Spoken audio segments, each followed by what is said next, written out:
Welcome back, my friends, to the Moto Guzzi show that never ends. Here we have Amal's part two of the horror story. Anyways, so you've got your Amal, you've decided you want to keep it, or your Amal carburetors, two of them, you decide you want to keep them. So what are the things to check for? Okay, well, the first thing to check for is that you've got the right bits and pieces inside it. Now, the Amal that's fitted to the Guzzi should have a number 3 air slide in it. So check that underneath there is a number 3.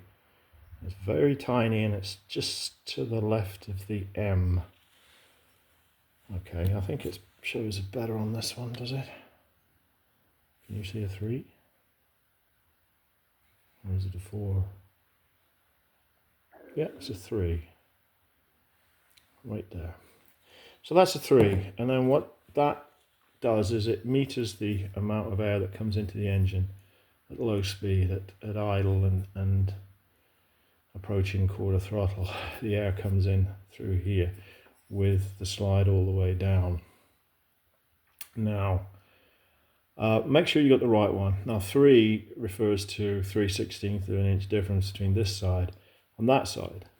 3/16, so that's ironic because Amal carburetors, bore sizes are metric. The big ones, the 900s, these are 30mm. They could be 28, 30 or 32. 32 were on the performance bikes like the Norton Commander, the BSA Spitfire. This 850 Guzzi is a touring bike, so it's got the 30s on. The smaller version, which is the 600 series, I think they were all 26s. So they're all 26, they're all metric. Previous carburetor, the monoblock, was of course in imperial sizes. Anyway, that's a conundrum. Right, what was I going to say? I've forgotten now. Yeah, so we were talking about... I've forgotten. Okay, I'm back. Alzheimer's strikes again. Yeah, okay. Fault finding. Now we've talked about the slide and making sure we have the right one, which for this bike is a number 3. Now, inside the carb is the main jet. Now, the book says it's 200. This actually has got a 190 in it. And that might be all right, depending on the fuel you're using and the altitude that you're operating the bike at. You might want to change that. I don't know, I'm going to try it. Let's see what happens. But it's always good to have a selection of main jets with you, because they do, although they say, you know, it's only full throttle running, but they do affect the running of the bike, because all the fuel has to come up through that hole in the main jet before it can get anywhere else in the engine. The sequence is it comes up through the main jet, through the jet holder. Where did it go? Yeah, and then it goes through the needle jet here. Now the needle jet is something you should check. These do wear because they've constantly got the needle running inside them. So check those and check it's the right one. It should be a 106. What does that say? Anyway, just about every carburetor I've seen has got a 106 in it. So they're not expensive. So if you're at all uncertain, just grab a new one and stick it in, like a 106, no big deal. The next thing in the sequence is the needle itself. Now the needle is tapered. The needle is tapered so it can meter the fuel.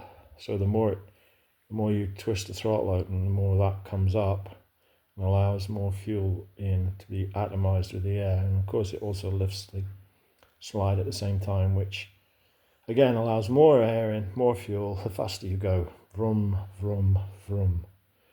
So to do that properly, you got to make sure it's not bent. So put it down, give her a roll. That side's all right, and slide her over. Do the other sides. Yep, so she's nice and straight. Now, there are 3 grooves the top of the needle, or 3 slots, whatever you want to call them, that the clip can go in, and obviously you can adjust that. So if you want to richen your mixture, you put the clip in the bottom slot, so that lifts it up a bit, and if you want to weaken it, you put it in the top and that pushes her down. Now above that you'll see 2 rings. Can you see them? Now these needles are identified for what sort of engine they fit.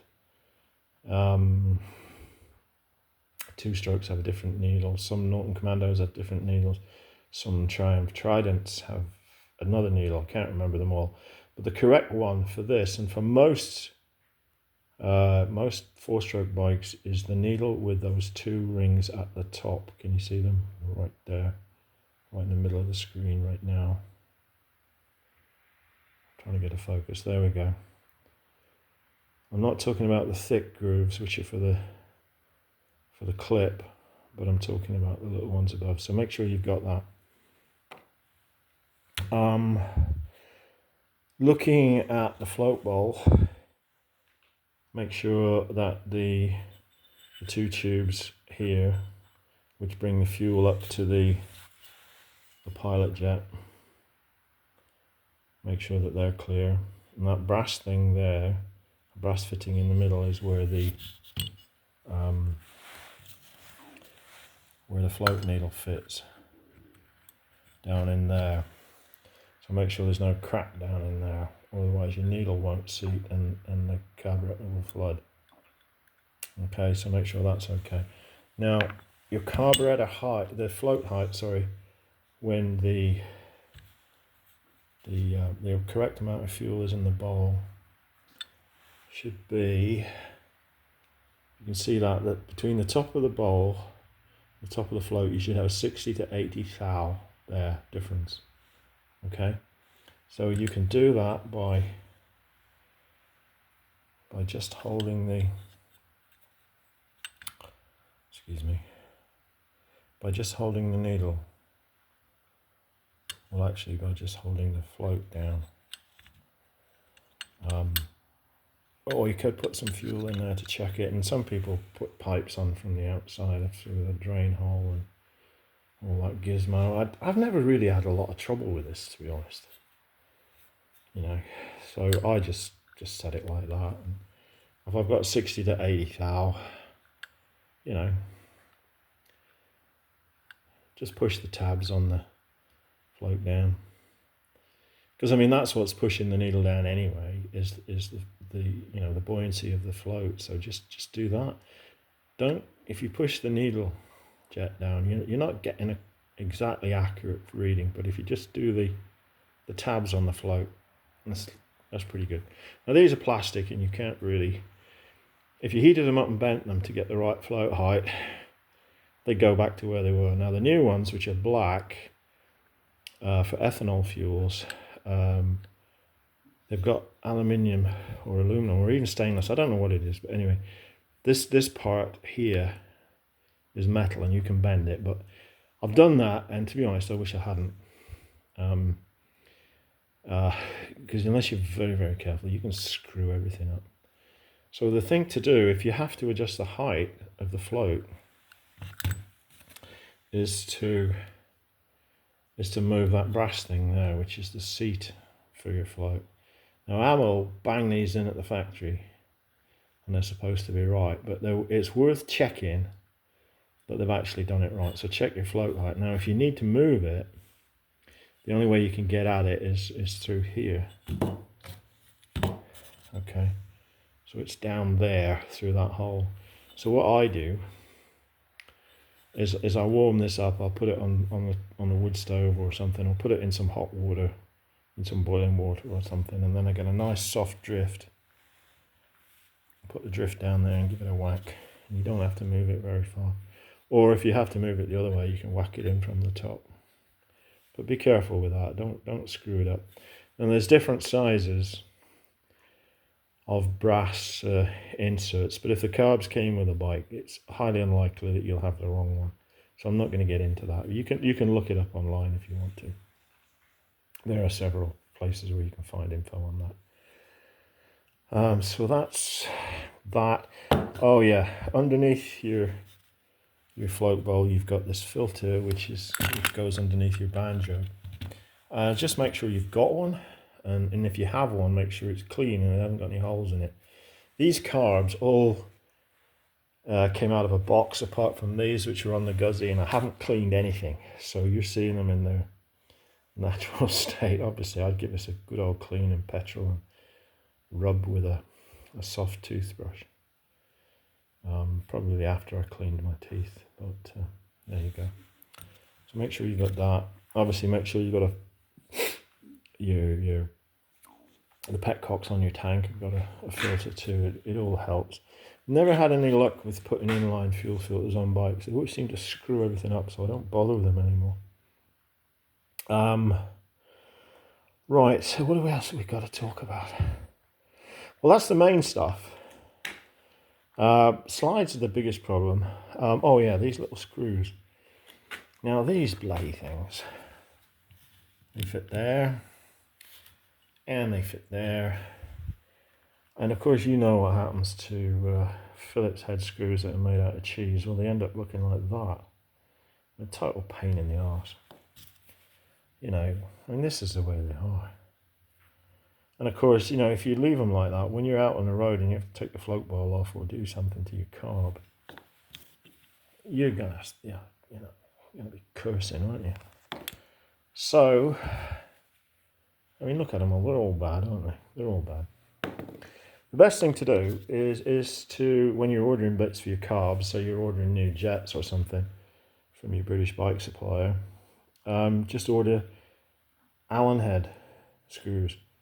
They're far superior, and you can cut your Allen key off to the size that you want so that you can go underneath the carb and fiddle about on your bike.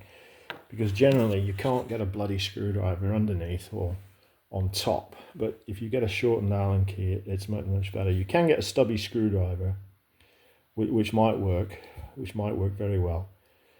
But those bent arm screwdrivers that they expect you to use are just bloody useless, so don't bother with them.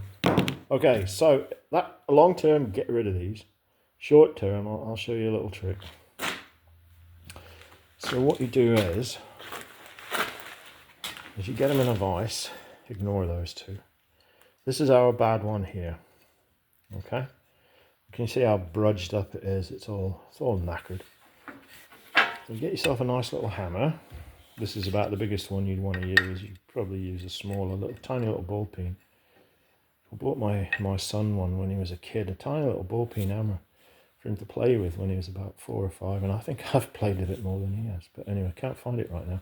This is a good one to use. So what we do is we just keep tapping.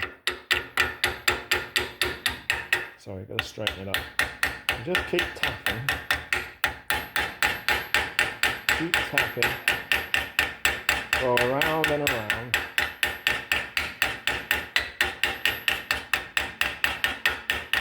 Now you're not going to get the head the same shape as it was before, but what you're going to do is you're going to push back all the bruised metal, the metal that was sticking up, and you're going to put it back where it came from. Okay, now it won't be perfect, so the next thing you do is you put your screwdriver in, like so. You hold it like that, because you find that when you've hammered it back a tiny bit too much metal. So to make it fit, you put your screwdriver in, and then you give it a whack. Not too hard, just give it a whack, and then you'll find that she fits perfectly. Fits perfectly. Okay? Not exactly the same profile as before, but who cares? It's underneath the carburetor. Nobody's going to see it or care anyway. Another thing you can do is, because, you know, you try finding a Phillips screwdriver when you're out on the road. Chances are you won't have one. But you will have a regular screwdriver. So what I do is I get the jolly old hacksaw out.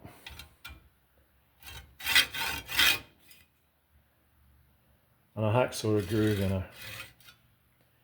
Hacksaw a groove in her in line with the Phillips dealie, so that if I have to, I can still use a Phillips if I have to, but I don't like them. So now we've got, excuse me, whoops. Now we've got a good fit. We've got a beautiful fit. And again, give that a whack with a hammer, just a nice sharp whack. That'll seat that in there, and then that will be a perfect tight fit. You see, I can't wriggle that at all, so that's nice. And then if I want to, I can get myself a nice little stubby screwdriver, a little fit underneath the carb, so I can take the float ball off if I want to. So there we got two solutions. You hammer the metal back to where it was, give it a tap, use it as a Phillips, or cut a slot in it and use it as the flathead screwdriver. So that might get you out of trouble. Certainly save you a lot of trouble, and it doesn't cost anything. So it's well worth doing. So there we go. Carburetors. If I think of anything else, it's going to be in another video, because to be honest, I'm getting sick of doing videos in the cold. It won't be long now. A couple, 3 weeks, we'll be back on the bikes and out on the road when the snow is gone. So until then, take care of yourselves, look after one another. Remember to feed your Guzzi dog and feed your Guzzi cat, Guzzi goldfish, and all that good stuff. Have fun on your Guzzis. Take care on the road. Bye for now.